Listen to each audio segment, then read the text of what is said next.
Hi hello नमस्कार, मी उषा लेंगरे आज YouTube चॅनलमध्ये तुमचं खूप सारं स्वागत करते. तर आजचं स्वागत करणार आहे मी आमच्या आहोंचं. तर ते बनवणार आहेत रेसिपी आणि मी फक्त शूट करणार आहे. सो इकडे मी कांदा परतलेला आहे बिना तेलाचा आणि त्यानंतर थोडासा लसूण घेतलेला आहे, तो चेचून मस्तपैकी खलबत्त्यात घेतलेला आहे. सो आपल्याला काय करायचं आहे, कांदा बिना तेलाचा परतायचा आहे आपल्या पातेल्यामध्ये आणि त्याच्यामध्ये बिना तेलाचंच टोमॅटोसुद्धा परतून घ्यायचं आहे आणि त्यानंतर मस्त असं परतून घ्यायचं आहे ते.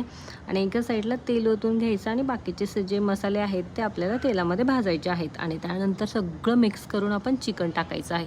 सो चिकनला काय काय लावलेलं आहे ते मी सांगते तुम्हाला.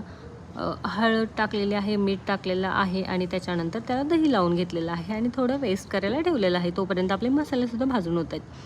तर आता तेल गरम झालेलं आहे आणि त्याच्यामध्ये मी लसूण टाकलेला आहे चेचलेला आणि चेचलेला लसूण टाकला की छान असा तळसला गेला की त्याच्यामध्ये आपल्याला काय करायचं आहे, अद्रक लसणची पेस्ट टाकायची आहे.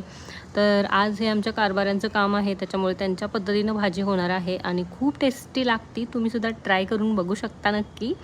तर याच्यात जातील सगळे मसाले गावभराचे आणि मग आपलं जाईल चिकन जे मॅरिनेशन करून ठेवलेलं आहे. तर हे देशी घेतलेलं आहे, 1.25 किलोच्या आसपास चिकन आहे. सो हे आपल्याला काय करायचं आहे, गरम झालं कडकडीत की त्याच्यात पाणी टाकायचं आहे. वाफेवरती जे गरम झालेलं पाणी आहे तेच आपल्याला टाकायचं आहे. सो आमच्या कारभाऱ्याने घेतलेली आहे परात वरती ठेवण्यासाठी, कारण एवढ्या मोठ्या पातेल्यामध्ये आपल्याला वरती ताट नव्हतं माझ्याकडे. सो ते ताट म्हणूनच परात वापरलेली आहे आणि अशा पद्धतीने आमचं चिकन तयार आहे. त्याच्यामध्ये मी गावठी मसाला टाकलेला आहे, म्हणजेच काळं मसाला, आपला घाटी मसाला जो आहे तो टाकलेला आहे. सो रेडी आहे खाण्यासाठी. तुम्ही भातासोबत खाऊ शकता किंवा रोटीसोबत खाऊ शकता. चला, चॅनलला लवकर पटापट सबस्क्राईब करा.